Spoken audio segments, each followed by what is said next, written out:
baru disebut asam lambung atau larutan isotonik HCl. Ya, HCl ya, itu disebut dengan asam lambung, pH-nya sangat asam. pH-nya di bawah 1. Ya. Betul-betul yang keluar itu sangat asam. Kalau kita berbicara pH, keasaman, netral itu di angka berapa yang kita tahu waktu SMA? pH normal, gitu ya. Di angka berapa? 7. Si Irel kasih angka begini nih. 7, ya. Di atas 7 kita sebut basa. Lebih kecil dari 7 asam. Semakin kecil angkanya dia semakin asam. Dan ingat waktu kita belajar farmakokinetik, semakin asam maka semakin daya hancurnya itu semakin kuat. Semakin asam kondisi lambung kita, maka semakin cepat proses pencernaan itu akan berlangsung. Ya, itu pH-nya di bawah 1 berarti sangat-sangat asam. Ya, bahkan kalau ada orang yang memang sudah kronis, ya parah, pada saat muntah itu sampai cairan lambungnya kuning dan asam banget.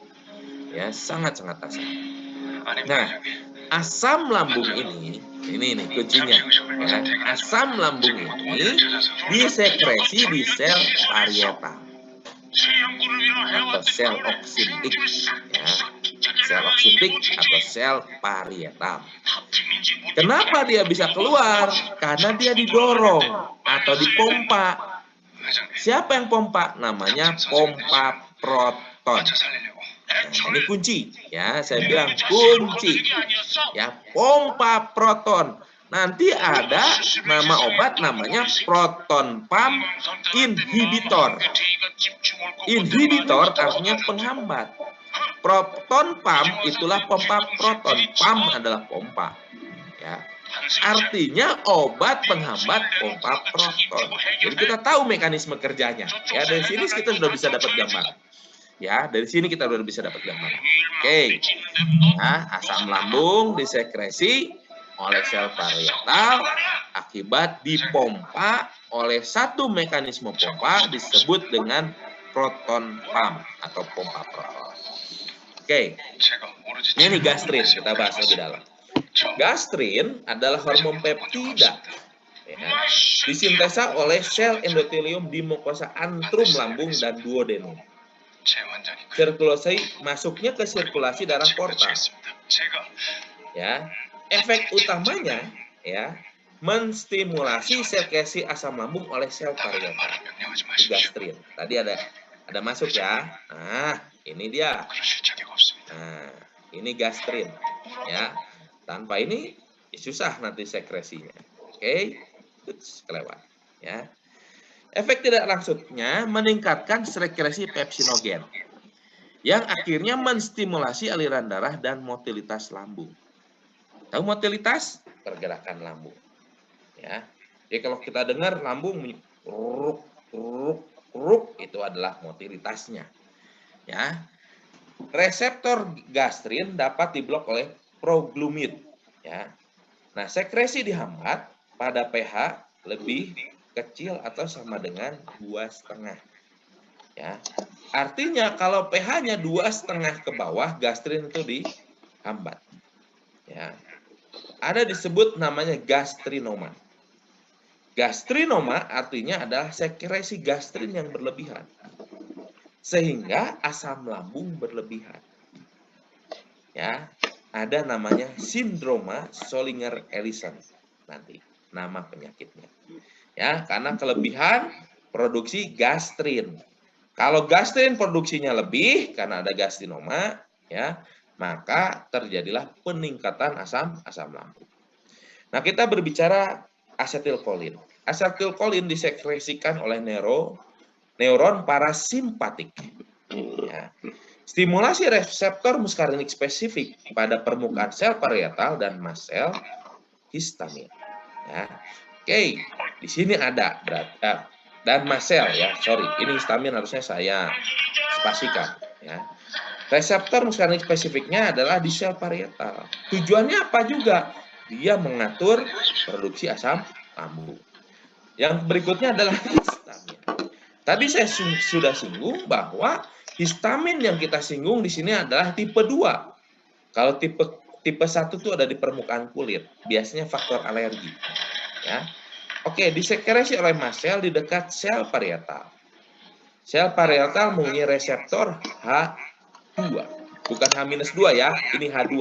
Min itu adalah untuk penghubung saja. Gastrin asetilkolin meningkatkan rilis dari histamin.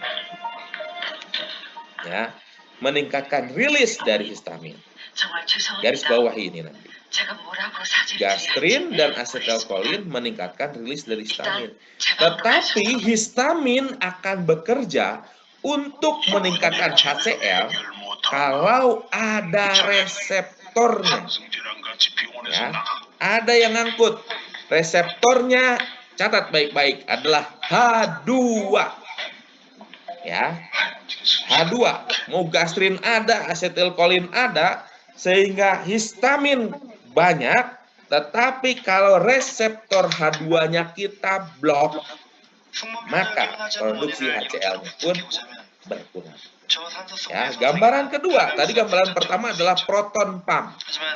Ya, pompa yang memompakan ion HCl keluar sel parietal. Nih, ini kalau lambung bulat, sel parietalnya di sini dipompakan, berarti dia akan ada di dalam lambung. Ya. Nah, sekarang di sini, oh ternyata yang merangsang itu adalah histamin, gitu ya.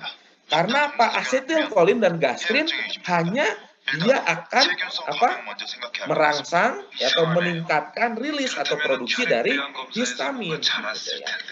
Nah, histamin ini ada masuk memproduksi nanti HCl kalau ada reseptornya, dia bekerja pada reseptor, masuk reseptor.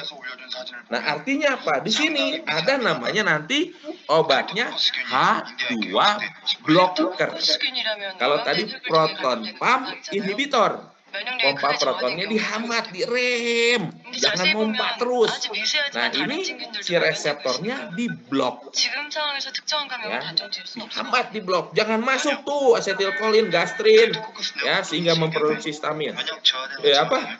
Jangan masuk, walaupun histaminnya sudah ada, tapi histamin jangan merangsang sel parietal untuk memproduksi asam lambung, HCl, ion H dan Cl, ya, H plus Cl min, ya, H plus Cl min, dan itu nanti dipompakan pompa proton.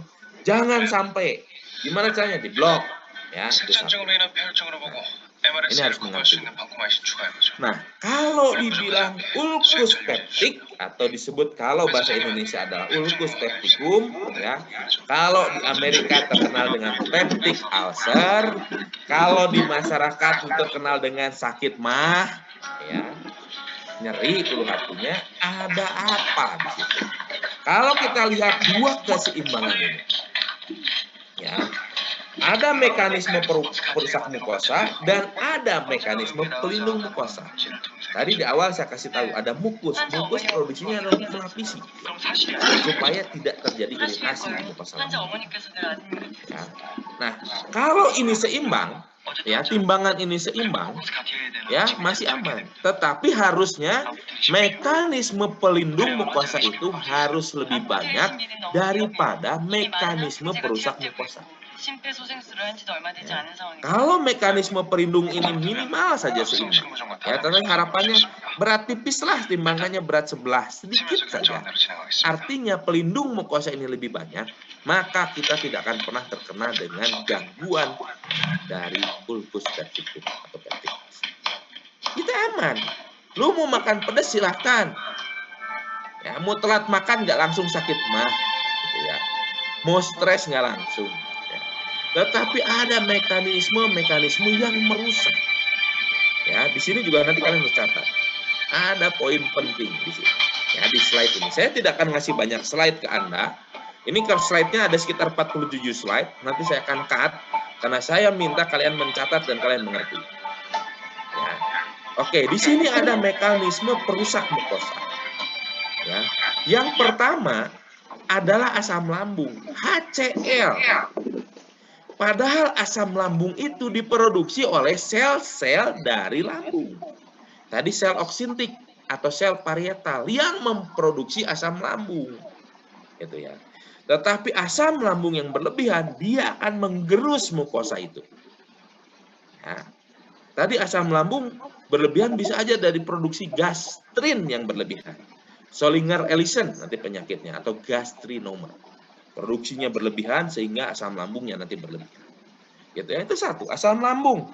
Asam lambung pada saat keadaan fisiologis, ya seperti kemarin kita RAA fisiologis itu membantu kita untuk hidup. Asam lambung secara fisiologis akan membantu kita membuat makanan yang kita masukkan ke dalam lambung itu dicerna. Dihancurkan untuk dicerna. Tetapi pada saat keadaan patologis, dia yang akan menyebabkan masalah atau penyakit. Ya, oke, catat asam lambung ya. Yang kedua, pepsin. Sama gitu ya. Pepsin juga sama. Dia akan menggerus, merusak mukosa. Yang berikutnya obat-obatan. Ya. Obat-obatan. Di situ ada namanya NSAID. Ya. Non-steroid anti-inflammatory drugs. Itu kita pelajari di minggu yang lalu, 2 minggu lalu. Ya. Bahasa Indonesianya adalah OAINS, OAINS, obat antiinflamasi non-steroid.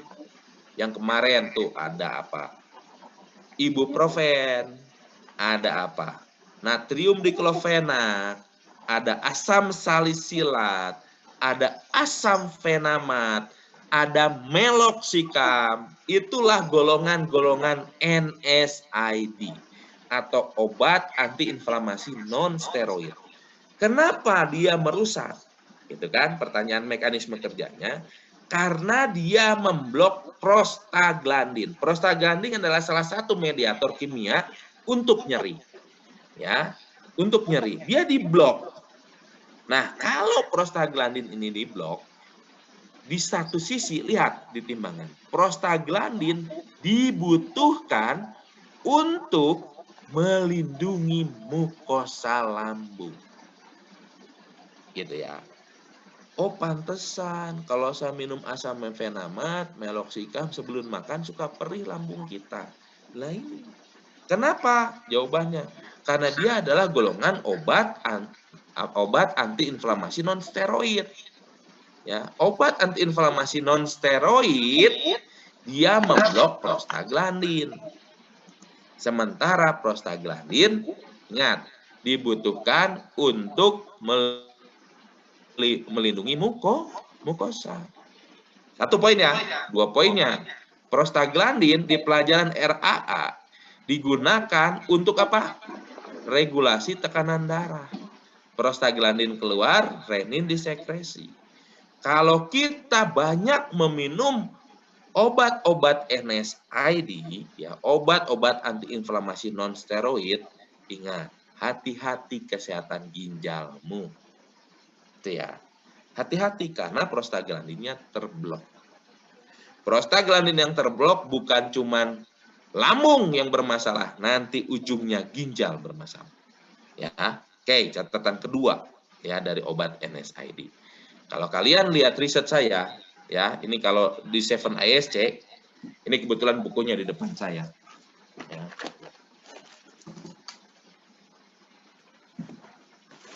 Ini ya hasil publikasinya. Nah, nanti kalau kalian ke kantor saya bisa lihat. Di sini ada 15 bimbingan saya yang presentasi di sini. Ya. Saya meneliti tentang bagaimana satu zat obat yang diberikan merusak hepar dan satu zat obat yang merusak ginjal. Ya. Salah satunya untuk merusak ginjal tikus adalah dengan menyuntikkan NSAID. Ya, tetapi lambungnya ikut rusak. Gitu. Jadi saya suntiknya adalah gentamisin. Ya, salah satu obat antibiotik yang dia efeknya adalah nephrotoxic. Oke ya. Jadi kita lihat mekanisme antara pelindung mukosa dan mekanisme perusak harus lebih kuat mekanisme pelindung mukosa supaya kita tidak mengalami pertikasa. Oke, tadi asam lambung, pepsin, NSAID. Yang berikutnya adalah H. pylori. Apa sih H. pylori? H. pylori adalah salah satu bakteri, ya. Namanya Helicobacter pylori. Ya. Sorry ya, saya minum dulu nih, kering. Apa itu Helicobacter pylori? Kita sering kena penyakit misalnya, lambung kita sakit. Udah terapi, sembuh, masuk lagi. Nanti dokter bilang, Anda mempunyai kebiasaan yang buruk. Telat makan, stres gitu ya. Saya happy. Saya aktivis di gereja. Nggak pernah saya murung. Ya, nggak pernah saya stres gitu ya. Makan saya teratur 3 kali sehari. Kenapa saya ada penyakit sakit mah terus? Saya tidak pernah minum alkohol. Saya jarang minum obat NSAID. Ya. Tapi kenapa lambung saya sakit? Periksa Helicobacter pylori. Kalau kalian lihat nanti di lembar laboratorium ada namanya disebut Helicobacter pylori. Nah, inilah salah satu bakteri yang menyebabkan peptic ulcer. Jarang ada, ya, tetapi di beberapa orang ini muncul dan tidak boleh diabaikan. Jadi kalau sering kita sakit mah, ambil darahnya, periksa Helicobacter pylori. Kalau positif, terapi antibiotik. Habiskan si bakteri ini. Selesai dia. Maka lambung kita kan normal. Jangan ditunggu Helicobacter pylori ini merusak lambung kita lebih parah. Itu ya. Ini dia. Selain ini, ya, ada namanya faktor bad habit. Ya, atau faktor kebiasaan buruk. Ya. Ini kan ibaratnya asam lambung, ya, pepsin. Nah, asam lambung ini juga ada dari pengaruh bad habit. Ya. Apa kebiasaan buruk yang sering banyak di tengah masyarakat? Yang satu adalah telat makan. Dan ini paling banyak terjadi pada wanita. Anda tidak boleh komplain kalau saya seorang dosen pria berbicara bahwa wanita itu lebih cepat mati. Ya, tidak boleh. Selain kemarin, tanda-tanda syok tidak bisa dilihat. Sianotik, matanya pakai eyeshadow, bibirnya pakai lipstick, kuku pakai kutek. Ya. Tetapi di sisi lain ada diet. Ya. Pak, sorry dipotong. Di Amerika lebih banyak single ibu-ibu daripada bapak-bapak loh, ya, maksudnya yang udah janda. Nah, itu dia. Ya. Berarti laki-laki duluan yang mati. Ya, tapi di sini Bu, banyak sekali ini yang sakit adalah diderita oleh wanita. Apalagi penyebabnya? Ya. Kenapa disebut wanita? Ibu-ibu, Bu Retnawati. Ini mohon maaf ya. Ibu-ibu itu bisa dibilang makanan gak habis dari anaknya pasti dimakan. Kebanyakan. Coba lihat. Sayang kalau mau dibuang. Akhirnya dimakan. Fakta ya. Makanan gak habis, sisa anaknya dimakan sama ibunya. Ya, itu yang terjadi. Kenapa ada faktor-faktor wanita lebih cenderung banyak mengalami gangguan penyakit. Sebetulnya secara normal, normalnya pria harusnya kalau menikah, dia duluan meninggal, itu normal. Ya, nanti bisa cari jurnalnya. Kenapa normal? Karena idealnya pernikahan itu didasari dengan perbedaan umur. Laki-laki biasanya lebih tua. Gitu ya.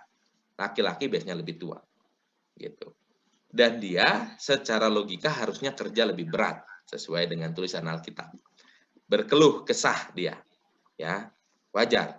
Bahkan kalau lelaki meninggal duluan, pasangannya bisa lebih survive. Ya, bisa lebih menerima keadaan.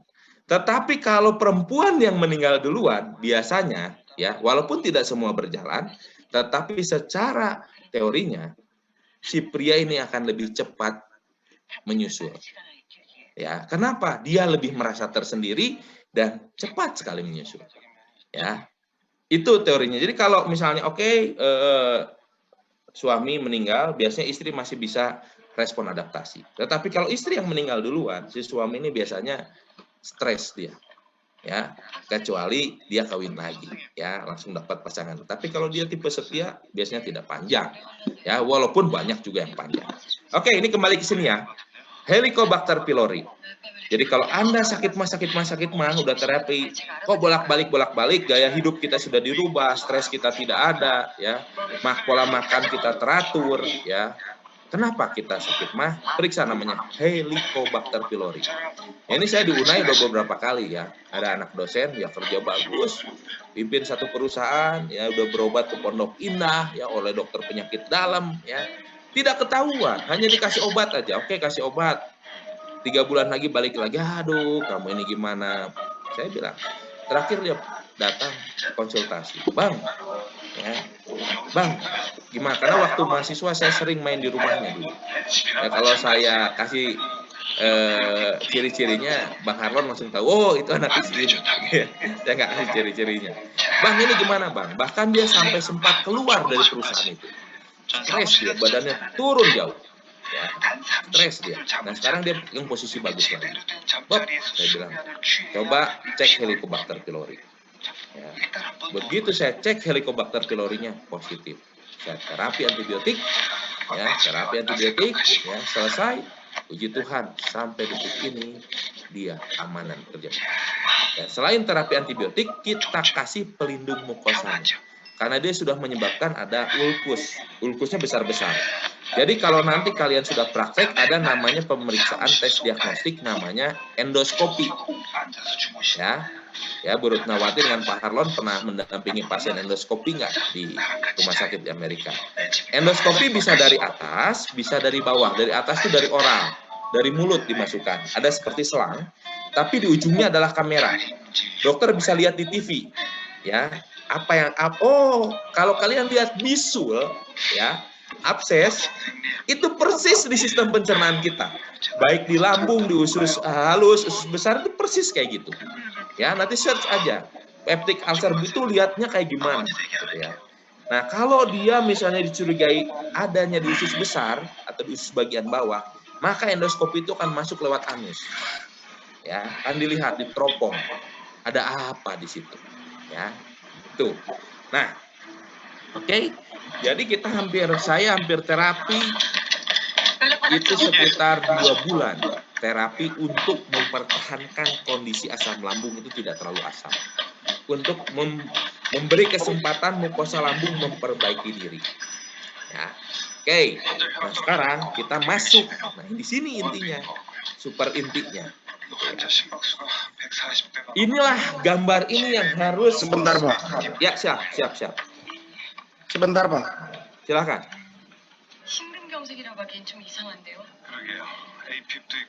Ya, Pak Harlon.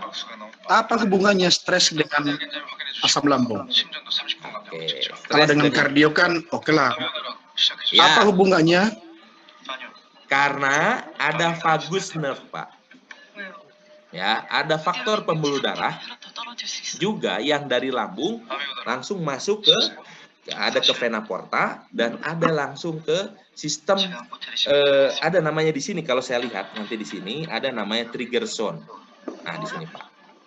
Ya, ini CT set ya, ada trigger zone-nya. Ini dia. Saya tidak akan masuk sampai sini karena nanti terlalu berat buat kalian. Ya.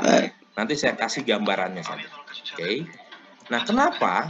Karena dia akan menciptakan satu mekanisme homeostasis tubuh kita kembali seperti kemarin. Renin, angiotensin, aldosteron system. Maka yang akan keluar adalah satu hormon. Namanya adalah kalau kita senang kan kemarin kita endorfin, ya.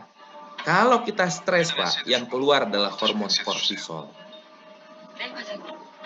Ya, ada satu hormon yang keluar namanya hormon kortisol, hormon stres.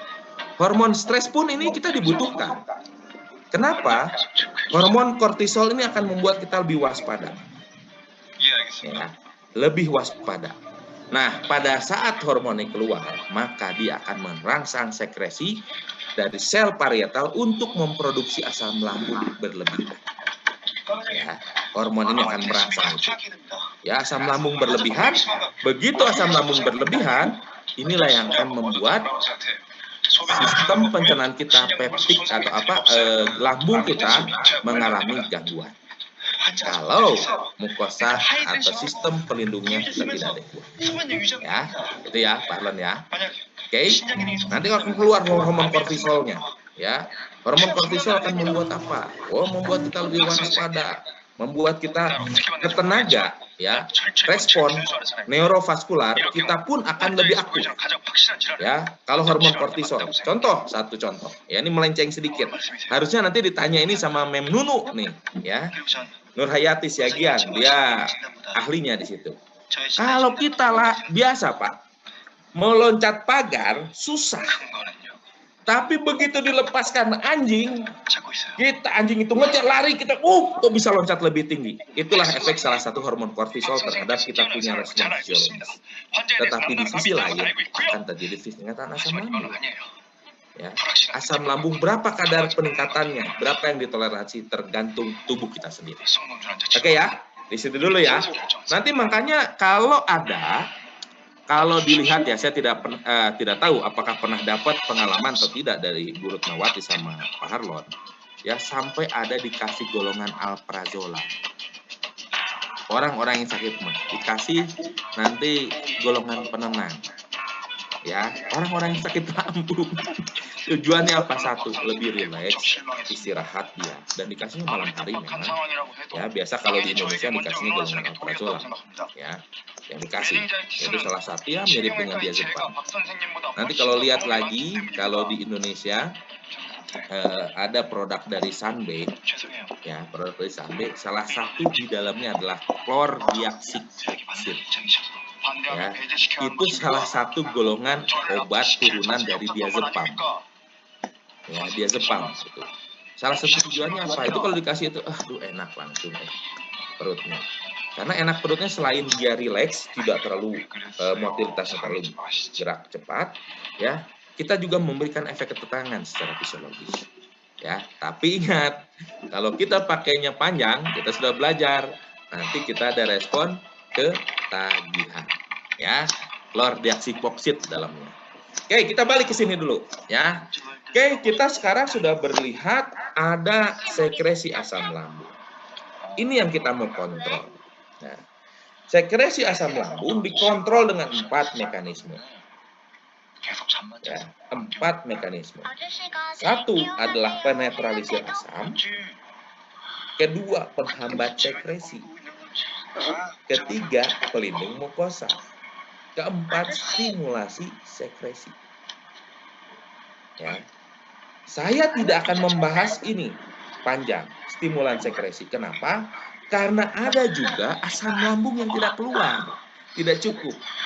Maka begah terus rasanya. Ya, rasanya kok seperti kenyang terus. Karena pencernaan kita tidak bisa bekerja. Oh, ternyata sekresinya kurang. Gitu ya. Kalau sekresinya banyak tadi, masalah. Sekresinya kurang, masalah. Nah, kalau ini mudah. Itu namanya pentagastrin. Sudah, tinggal search aja nanti pentagastrin. Tetapi ini jarang sekali terjadi. Ya, jarang sekali terjadi. Yang banyak terjadi adalah over dari produksi asam lambung. Ya, produksi asam lambungnya berlebihan. Adanya luka atau ulkus, nah itu yang paling banyak diderita. Kalau ini sedikit sekali. Oke, kita fokus ke 3 ini. Ini yang saya ingin kasih pengertian. Oke, ada asam lambung, ada penghambat sekresi, ya, dan ada pelindung mukosa. Apa sih yang kita mau lihat? Kita lihat satu dulu deh dari yang kiri sini. Mudah-mudahan kursor saya kelihatan. Penetralisir asam. Berarti begitu asam itu dibuat, rasa asam, dia harus dinetralisir. Tadi, nah, di sini salah satu pelindung mukosa adalah namanya bikarbonat atau sering disingkat namanya bignat. Bignat dia sifatnya adalah basa. pH-nya naik dia di atas 7. Jadi kalau dia asam perih, ya, asam lambungnya tinggi dikasih bignat, dinetralkan. Karena asam dikasih dengan basa. Jadi yang asam naik ke 7, yang basa turun ke arah 7. Diharapkan jadi netral. Ya, itu bignat. Tetapi di sini kita lihat apa sih obat yang sering kita pakai. Ya, adalah antasida. Ya, antasida. Antasida ini banyak sekali. Ya, jadi kalau saya sering bercanda adalah begini, siapa sih Yang suka makan seng, ZN misalnya. Siapa sih gitu ya yang suka makan besi? Besi itu Fe gitu ya. Yang banyak mineral, siapa sih? Oh, kuda lumping, Pak Untung. Oh, ternyata kita ini kuda lumping yang tidak pernah kita sadar. Ada nggak kita yang belum pernah minum antasida? Kalau di Indonesia banyak obatnya, Milanta, ya, dan juga disebut antasida, ya. Milanta, Proma, ya.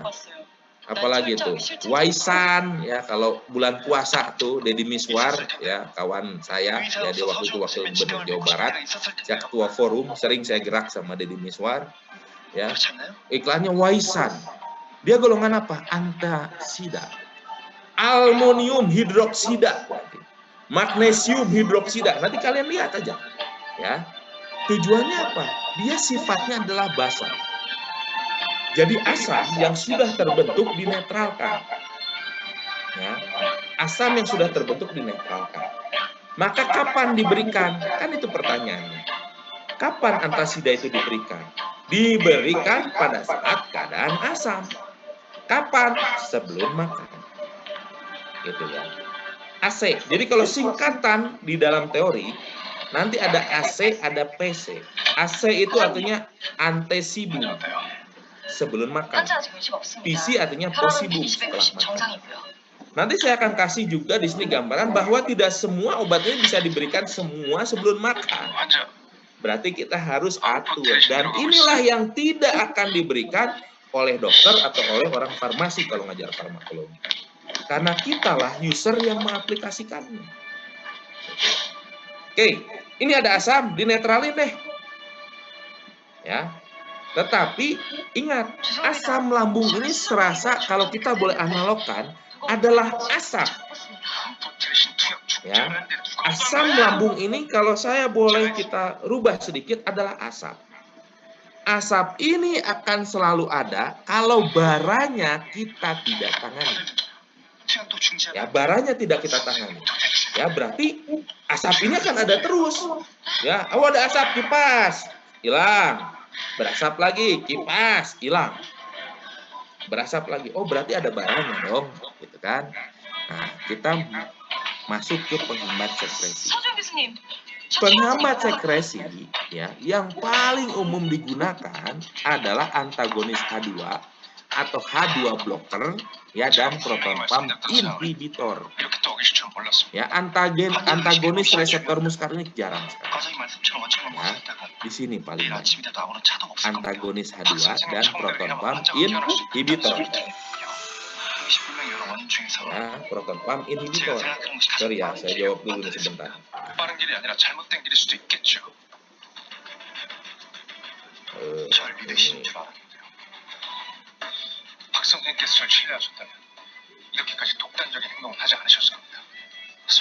Ya. Nah, ini yang saya mau fokuskan karena ini mudah kita dapatkan. Ya, antasida mudah banget kita dapatkan. Kalau nama antasida punyanya apa? Milanta, Promak, Sanmak, ya, apa Waisan? Oh, banyak banget lah. Ya, Bufantasid, Plantasid, banyak banget. Dan itu sering diminum. Ya, tetapi kita harus paham bahwa kadang kalau kita baru-baru, oke, minum antasid selesai, hilang, netral, perbaiki pola hidup, ya minum. Tetapi kalau kita sudah, kok sering-sering ya, nah berarti kita harus masuk ke penghambat sekresi. Apa yang kita mau pakai? Ya, tadi ingat, ya, ada poin pertama tadi pompa proton. Yang kedua tadi di awal ada histamin, reseptornya adalah apa tadi? Ya, H2 blocker namanya, ya, histamin tipe 2, ya, reseptornya. Kita ulang di sini. Nah, ya, ada histamin, ya, ada gastrin, hormon parakrin, ya, tadi. Oke. Nah, reseptor H2, ya. Nah, kembali ke sini.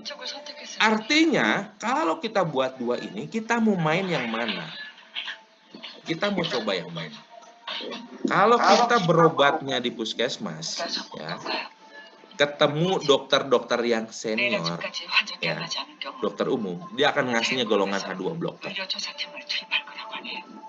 Kenapa? Golongan H2 blocker ini biayanya lebih murah daripada golongan PPI. PPI itu proton pump inhibitor. Lebih murah. Mau generiknya, mau patennya, H2 blocker ini lebih murah. Gitu ya. Nah, gimana dia main? Kan tadi digambar sini. Nah, ini. Histamin mau masuk. Gitu ya. Dirangsang dari apa histamin? Gastrin, asetilkolin. Ya. Histamin mau masuk nih. Diblok jalannya. Diblok dengan apa? H2 blocker. Bahwa nanti ada reseptornya namanya H2. Reseptor dari histamin yang ada di lambung, di sel parietal itu namanya reseptor H2. Itu diblok. Jadi walaupun gastrin ada, asetilkolin ada, ya normal, dia diproduksi, histaminnya keluar, dia tidak akan merangsang sehingga terjadi siklik AMP. Ya, ini proses metabolismenya. Ya, di sini sehingga dia akan melepaskan ion hidrogen plus dan Cl- nanti ujungnya. Ya, oke. Ini diblok dia di sini. Gitu. Dia nggak bisa masuk ke sel ini, ke sel parietal ini nggak bisa masuk dia, karena pintunya kita blok. Dengan apa kita bloknya? Ya, nama obatnya din. Ya, ranitidin, famotidin, simetidin, gitu. Ya, din. H2 blocker untuk memblok histamin menyatu dengan H2, reseptor H2, histamin tipe 2 di sel parietal. Sehingga sekresi asam lambung meningkat. Karena apa? Bahan untuk memproduksi asam lambungnya diblok, nggak bisa masuk. Gitu. Ya, diblok nggak bisa masuk. Gitu. Ya. Kenapa sih si untung gendut? Misalnya. Kenapa si untung gendut? Misalnya, mudah-mudahan saya nggak gendut karena baju saya waktu di rumah sakit Advent, celana masih saya bisa pakai. Ya. Saya keluar dari rumah sakit Advent tahun 2007. Ya, itu 13 tahun yang lalu, celananya masih bisa dipakai. Cuman perut di depan mulai nongol dikit. Ya. Jadi kadang bercanda, wah kalau direktur atau pimpinan terlalu kurus kurang bonafit katanya. Itu alibi aja ya, membela diri. Ya, gendut. Gimana caranya dia supaya nggak gendut? Blok makanan jangan masuk. Ini kita analogkan ya. Ini ada makanan nih. Ada burger, ada ayam goreng, ada pizza, ya. Mau masuk di blok nih. Inilah histamin. Makanan itu histamin. Mau masuk ke dalam di blok. Mulutnya di plaster. Kan nggak masuk. Gitu ya. Itu yang pertama. Yang kedua, ada proton pump. Lu masuk aja, nggak apa-apa. Masuk. Nah, ditelan. Tapi makanan itu tidak bisa dicerna. Larikan langsung ke belakang. Ya. Kenapa? Karena tidak bisa dipompa dia. Tidak bisa dicerna. Nah, histamin kalau masuk, maka akan merangsang pompa proton mengeluarkan ion H+. Ya, H+. Nah, sekarang oke, masuk ada histamin. Tetapi bagaimana caranya asam lambungnya keblok? Ya pompanya kita rem. Harusnya 100 RPM, kita rem lah jadi 30 RPM aja. Gitu ya, putarannya kecepatannya. Sehingga yang dipompakannya tidak banyak. Gitu. Ya, yang dipompakannya tidak banyak. Gitu. Ya. Oke, tuh. Ya. Sekarang makanannya ada, tetapi dia tidak jadi daging. Kenapa? Karena masuk buang. Jangan dicerna, masukin ke darah untuk disirkulasikan ke jangan, katanya. Nah, itu yang mencerna itulah si pompa proton. Supaya ion H+-nya bisa muncul. Ya. Yang berikutnya ada pelindung mukosa. Pelindung mukosa ini pertama ini proses perjalanan penyakit. Asamnya naik, dikasih asam lambung udah selesai. Dikasih asam lambung udah. Tapi kita ada pola hidup yang salah sehingga sekresi ini berlebihan banyak. Kita belum obatin karena masih beradaptasi dan ada denial, penyangkalan diri. Ya. Sampai akhirnya betul-betul perih. Karena apa? Mukosanya udah tergerus. Sehingga terjadi luka. Anda bayangkan, pernah dibayangkan nggak kalau kita ada luka, ya perih lecet, terus kita ngiris nanas atau jeruk nipis, kenalah asamnya itu ke luka kita, apa rasanya? Perih kan? Di lambung sama, gitu ya. Nanti kalian search ya di Google, di Google yang foto ya, lihat peptic ulcer di dalam lambung tuh kayak gimana. Nah, ibaratnya kalau luka dikasih asam, itu rasanya pasti perih. Itulah yang terjadi kenapa di lambung kita perih. Ya, artinya kalau ada luka, nyamannya diapain sih luka? Dibalut ya, ditutup ya, gitu kan?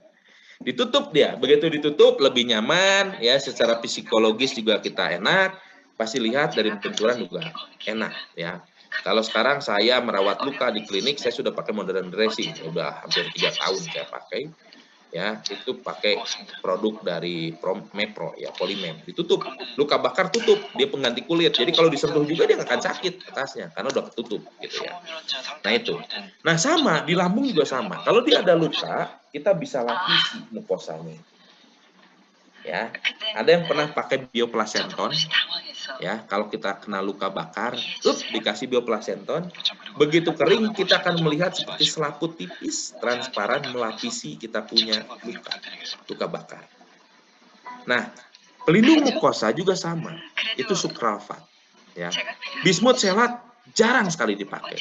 Di pasaran ini akan banyak antasida, H2 blocker, proton pump inhibitor, dan sukralfat. Ini yang saya harus aplikasikan kapan kita memilih itu. Ya, sukralfat.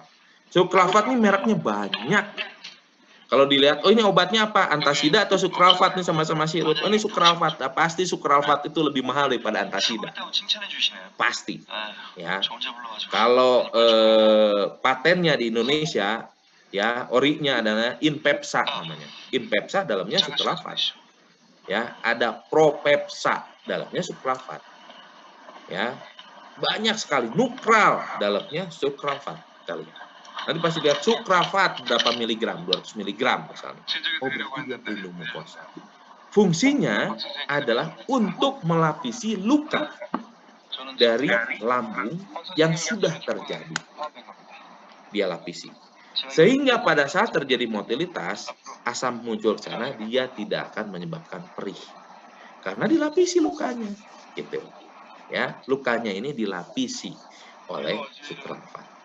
Nah, mungkin kalau di sini ada prakuliah, pernah kuliah kerja ya, tahu dinamika dining ya.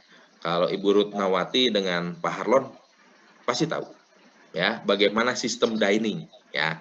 Saya coba analogkan lagi sistem dining. Pak Harlon masih kenal Mang Udan? Masih kenal nggak Mang Udan?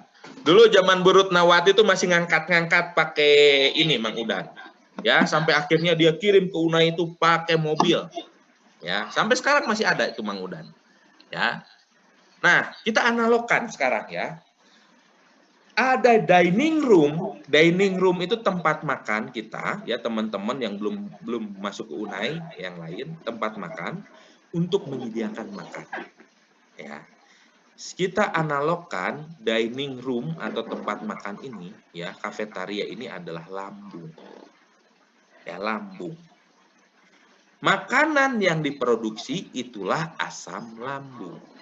Makanan yang jadi tuh, yang di-serve, itulah asam lambung. Ya. Baru satpam kita itulah yang namanya reseptor H2. Reseptor H2. Ya. Bahan makanan itulah yang disebut dengan histamin. Juru masak itulah yang disebut dengan pompa proton. Supaya kita lebih mengerti ini. Ya, pompa proton. Ya. Dining atau kafeteria akan menyiapkan makanan kalau ada bahan makanan yang masuk. Ya. Oke, ada bahan makanan yang masuk. Sehingga juru masak, si pompa proton bisa masak. Sehingga menghasilkan asam lambung, itulah yang di-serve, yang dikasih ke mahasiswa. Ya. Nah, kadang-kadang makanan masuk, entah terjadi satu hal, juru masak itu sakit semua. Nggak ada yang masak. Maka tidak terjadi asam lambung. Atau yang harusnya kerja 4 orang, yang masuk cuma 2 orang. Yang harusnya bisa memberi makan 1000 orang, hanya bisa ngasih makan 500 orang. karena produksi asamnya berkurang. Makanan yang diproduksi berkurang karena kurang SDM. Ya. Nah, sekarang kita analogkan. Begitu makanan itu jadi, maka bel kehidupan akan bunyi, lonceng kehidupan. Guru Tnawati masih ingat nggak lonceng kehidupan kita? Tueng, tueng, tueng. Itulah lonceng yang sangat didambakan jam 12 siang. Ya, kalau hari Rabu, Bang Harlon, kita masih ingat Rabu pagi makannya adalah Indomie. Masih antri banyak di dining ya. Kalau hari-hari biasa ya banyak ya, kalau cuman tahu tempe pagi-pagi kurang selera. Begitu kalau Rabu pagi teng, wah Indomie ngantri tuh mahasiswa. Ya banyak. Nah, antasida ini saya analogkan adalah mahasiswa. Asam lambung yang sudah terproduksi tadi makanan, ya makanan di kafetaria sudah diproduksi harus netral, harus habis. Caranya apa? Datangkan mahasiswa. Dimakan sama mahasiswa habis netral tuh.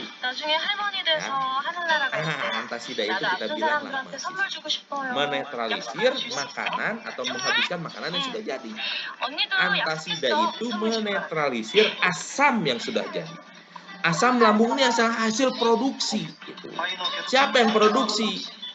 Sel parietal. Siapa yang ngeluarin? Pompa proton. Apa bahan makannya? Histamin. Gitu kan. Oke. Asam yang sudah terbentuk, makanan yang sudah bentuk dinetralkan sama mahasiswa. Habis dia. Oke. Tapi gimana ya? Pertama, ini satpam kita namanya Paramos. Ya, kepala satpam kita di UNAI. Pak Mangadar, pembantu rektor kita 3 kita. Oke, kalau ada Mang Udan nggak boleh masuk. Di blok tuh sama Paramos. Oh ini Mang Udan nggak boleh masuk. Ya. Mang Udan itu membawa histamin, membawa bahan makanan. Ya, mau masuk ke dapur, mau masuk ke kafetaria, mau masuk ke sel parietal, gitu loh. Ya, di blok. Sehingga bahan makanan tidak bisa masuk. Harapannya tidak ada bahan makanan bisa diolah. Tapi lama-kelamaan mungkin ada kong kali kong antara Mang Udan. Misalnya ini hanya analog ya. Mang Udan sama keamanan supaya dia tetap bisa masuk. Gitu. Akhirnya masuk. Oh, berpikir lagi gimana caranya makanan supaya berkurang? Oh, berarti yang kerja kita kurangi. Yang kerja kita hambat. Ya. Oh, siapa yang kerja untuk menghasilkan asam itu? Pompa proton. Siapa yang kerja untuk menghasilkan makanan? Juru masak. Juru masaknya kita kurangi. Itulah si pompa proton. Ya, pompa proton obatnya apa? Zol. Omeprazol, lansoprazol, pantozol. Ya. Tuh, banyak sekali. Ya, zol. Ya. Tapi bukan ketokenazol. Ketokenazol itu sedikit dia adalah untuk obat jamur. Ya, tapi apa? Pantozol, omeprazol, ya, lansoprazol, itulah proton pump. Dia yang menghambat si pegawai untuk memasak. Dia yang menghambat pompa proton untuk memompakan HCl keluar dari sel parietal. Nah, coba kita ingat-ingat lagi waktu mahasiswa. Ya, zaman kita kan error, ya. Kita disiapin fasilitasnya dirusak biar bisa keluar. Ya sama, kita ngantri panjang, ada yang mukul-mukul meja dan lain-lain mungkin sampai akhirnya dining kita ada kerusakan. Nah, itu dipanggillah maintenance untuk ngecat, untuk memperbaiki mungkin, ya, memperbaiki. Itulah yang disebut dengan sukralfat. Ya, sukralfat. Yang rusak-rusak tadi dilapisi supaya lambung kita mulus kembali. Nah, itulah kerja dari obat-obat untuk peptic ulcer, obat-obat untuk sekresi asam lambung.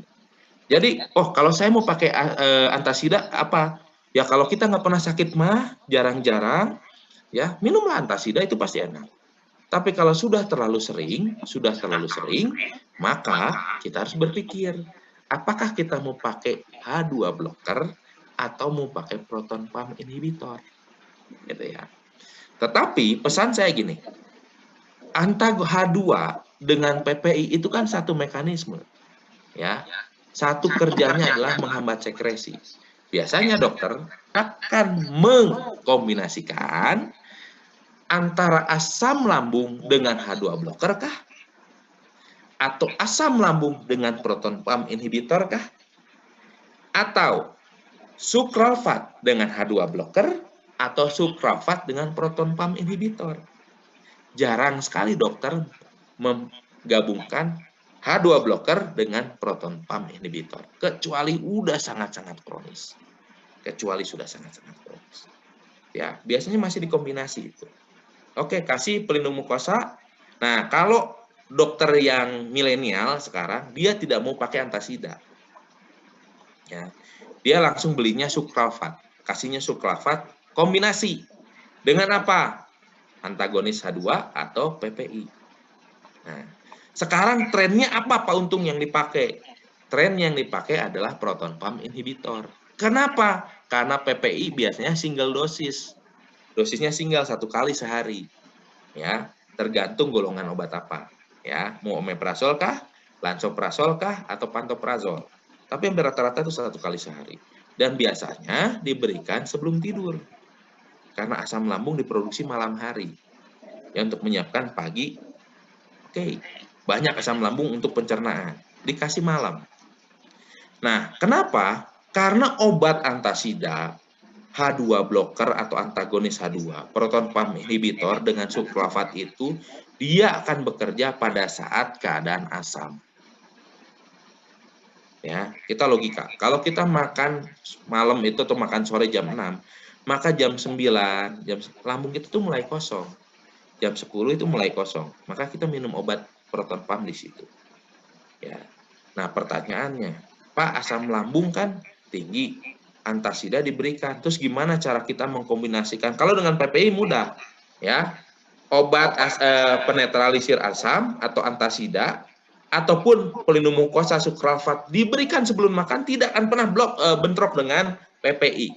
Itulah alasannya kenapa dokter sering mengkombinasikan antara pelindung mukosa atau antasida dengan proton pump inhibitor, yaitu omeprazol, lansoprazol, dan lain-lain. Kenapa? Karena enak mengaturnya. Ini sebelum makan ya, yang satu obat ini pada saat mau tidur. Pada saat mau tidur. Dan ini ada sugestinya, kalau minum pada saat, wah ini obat tidur, enak nih kalau saya minum obat ini tidur. Padahal bukan. Dia nggak ada obat tidurnya. Ya, oke, diambil itu. Ya, karena saat mau tidur, kondisi pencernaan kita sudah mulai kosong.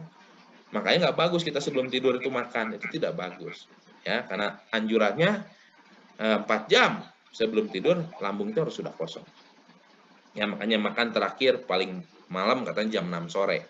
Ya, katanya. Ya, walaupun saya sendiri sering melanggar gitu ya. Karena circadian clock saya bilang sudah bergeser. Oke, jam 10 malam atau jam 9 mau tidur kita makan proton pump inhibitor, apakah omeprazol, apakah lansoprazol, atau pantozol, itu boleh dikasih.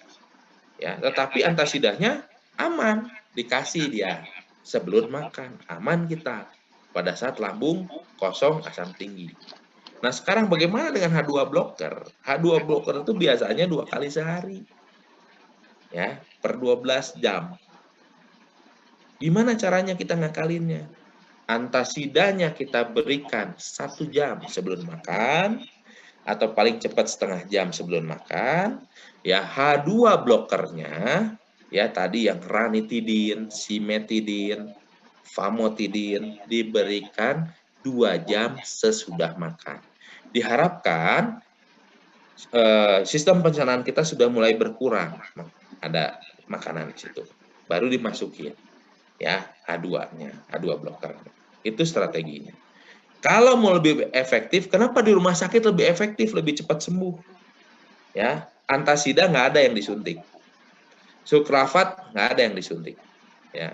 Sudah, kasih aja antasidanya sebelum makan. Dan antasida sama sukralfat nggak pernah digabung ya. Nggak bisa digabung. Gitu. Ya, kalau kita pilih antasida, jangan pakai sukralfat. Ya, itu anjurannya. Ya. Oke, kenapa lebih cepat sembuh? Karena antasida atau sukralfatnya diberikan oral, diminum. Sedangkan H2 blokernya sama proton pump inhibitornya disuntik. Jadi tidak ada masalah. Ya. Kalau mau, oh kenapa kalau ini kok diberikan bareng-bareng? Beda rutenya. Tapi kalau rute yang sama per oral tidak boleh sama-sama. Ya, tidak boleh sama-sama. Itu dia. Ya, tetapi kalau satunya lewat oral, satunya lewat injeksi, boleh. Apa obat yang ada di injeksi? H2 blocker sama proton pump inhibitor. Ya, itu dia. Oke, sampai sini dulu. Saya buka pertanyaan. Silahkan. Ya, yang mau bertanya, silahkan bertanya. Pertanyaan. Silahkan. Ciri-ciri sakit lambung itu apa, Pak? Salah satunya mual, bukan? Nah, kalau saya tidak, yang utama itu bukan mual. Ya, mual bisa efek yang lain.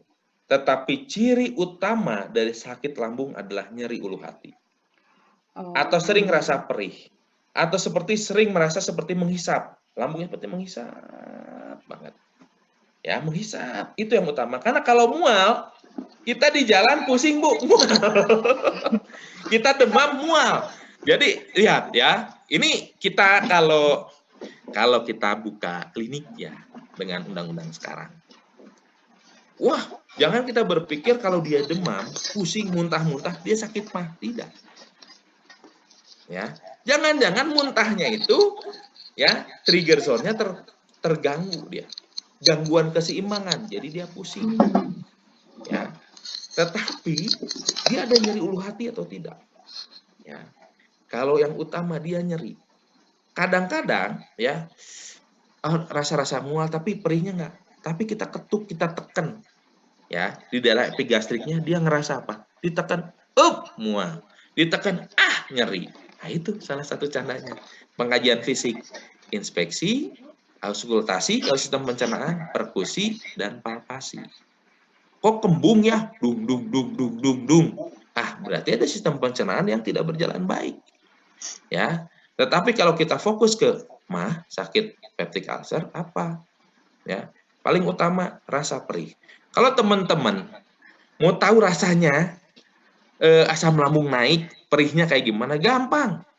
Puasa kita, ya, misalnya jam 6 sore makan terakhir, sampai besok siang atau besok sore nggak usah makan. Minum silahkan. Minumlah obat antibiotik golongan coamoxiclav. Ya, coamoxiclav. Ya, minum itu. Pasti perih itu lambungnya. Kalau obatnya itu bagus, coamoxiclavnya bagus. Ya, kalau di Indonesia saya bisa rekomendasikan obat-obat produksi mana yang pasti bagus. Itu Sanbe, Kalbe, ya Dexa, itu pasti bagus. Ya, Interbat, ya Lapi, itu pasti bagus. Nah, kalau minum itu perih lambungnya, inilah rasa perihnya, kayak gitu. Nah, saya kasih tahu sedikit, saya disegani sama medical representative, ya, apalagi yang dia membawa divisi yang membawa obat antibiotik dengan divisi obat yang membawa ini, obat-obat lambung ini, sulcrafat, antasida, dan lain-lain. Karena saya tes. Saya janjian besok saya nggak makan. Ya, oke, sore saya makan, terakhir sudah. Sampai siang saya nggak makan. Mana obatmu, bawa dulu satu, saya bilang. Mana obat sulcrafatmu, bawa. Ya, saya makan obatnya, saya tunggu. Setengah jam perih nggak nih lambung. Kan lagi asam. Ya, nggak perih, obat lu jelek, saya buang, nggak kepake. Perihnya nggak ada kerasa, karena harus perih. Gitu ya.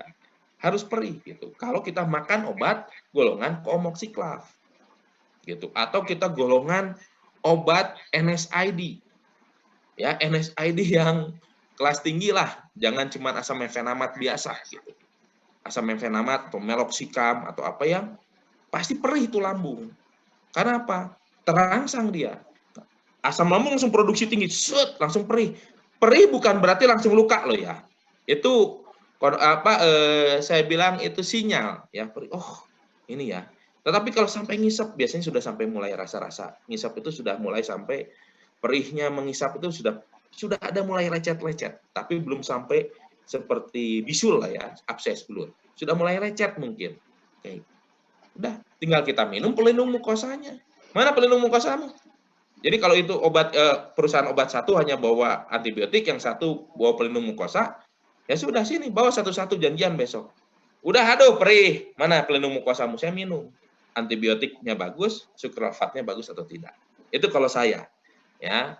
Jadi makanya dibilang gila, karena saya sudah tahu saya tidak akan mati kalaupun perih gara-gara minum itu sekali, nggak ada masalah. tetapi mereka tidak akan bisa banyak bicara gitu. Karena nanti yang bawa divisi obat ini banyak. Nanti kalau kalian pas belajar dengan istri saya, ya Ibu Mona Lisa, tanya, dia sering yang lalu ngerjain bahan ajar apa semua di kantor saya, di klinik. Sampai dibilang, ya kasihan ya, itu udah jauh-jauh ke gunung, ya panas-panasan, ya di tesnya kayak gitu lagi, kan speechless dia, nggak bisa ngomong, nggak perih nih, katanya. Gitu. Atau kita sama-sama gitu minum. Ya itu yang saya lakukan. Kalau kalian mau tahu itu, mual bukan tanda utama, Bu.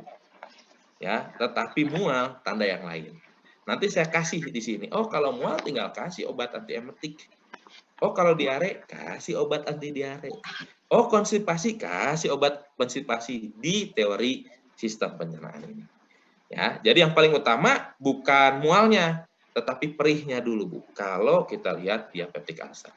Nanti kalau dibiarin baru mual, Bu. Nah, itu dia. Nah, jadi kalau ditanya kapan kita tambah obat mual, perih dulu, makanya lihat dia sakit mah atau sakit peptic ulcer atau sakit gastritis itu mana duluan? Muntah duluan atau perih duluan? Kalau dia bilang, aduh mual duluan, muntah-muntah duluan. Oh, dia belum tentu sakit itu. Tetapi dengan muntah-muntah terus, asam lambung kan diproduksi juga, Bu. Ya, akan terangsang. Ya, dan perlu dinetralkan. Kenapa? Karena dia bersifat asam, kebanyakan nanti kita jadi perih kita punya. Namanya GERD nanti, gastroesophageal reflux disease namanya. Ya, itu yang kita jaga. Makanya sudah netralisir. Itu kita blok. Tetap kita kasih ranitidin, tetap kita kasih omeprazol. Tetapi kita lihat bahwa itu bukan first class-nya ya atau first choice ya, bukan. Ya. Tetapi apa? Kalau mual nggak ada rasa perih dan lain, kasih aja obat muntah. Misalnya golongan ondansetron, golongan ondansetron atau satu nih. Kalau nama obatnya saya hafal benar ya. Chlorampelamid. Tunggu, saya jadi lupa nih. Tomid itu dalamnya. Nah, cuman efeknya dia ada efek ekstrapiramidal. Nanti saya coba lihat ya. Saya lupa nama obatnya. Tapi di klinik ada ya. Di klinik ada. Tapi obat muntah yang banyak dipakai ondansetron ya. Lalu Periflux itu dalamnya Tunggu ya, saya lihat dulu. Periflux. Domperidon ya. Domperidon itu banyak ya. Baru ada golongan lagi tunggu. Metoclopramid ya. Oke, obat muntah yang banyak beredar golongan metoclopramid, domperidon sama ondansetron. Kalau dia cuma mual, nggak perlu dikasih itunya. Mualnya kenapa gitu kan. Nah, itu yang lihat. Kalau ada perihnya baru kita kombinasi. Gitu. Ya, jadi mudah-mudahan terjawab ya, Burut. Jadi mual itu bukan efek utama dari orang sakit mah, itu ada pendahulunya dulu harusnya. Ya, gitu. Silakan, ada pertanyaan lagi. Pak Harlon mungkin, karena nih yang lain ini masih muda-muda ini. Aku mau tanya. Ya, silakan. Ini pengalamanmu kan? Pengalaman yang kemarin tuh. Ya, sakit mah. Oke, sok silakan tanya Tiara. Kalau misalnya keseringan bersendawa, emang itu menandakan asam lambung naik ya? Enggak juga. Keseringan bersendawanya kayak gimana? Jadi sering banget. Sampai ini sakit. Iya, artinya kita harus lihat. Gini, ada faktor sugesti. Ya, ini sama, salah satu dosen kita sama, Tung saya sendawa terus. Sendawanya kenapa?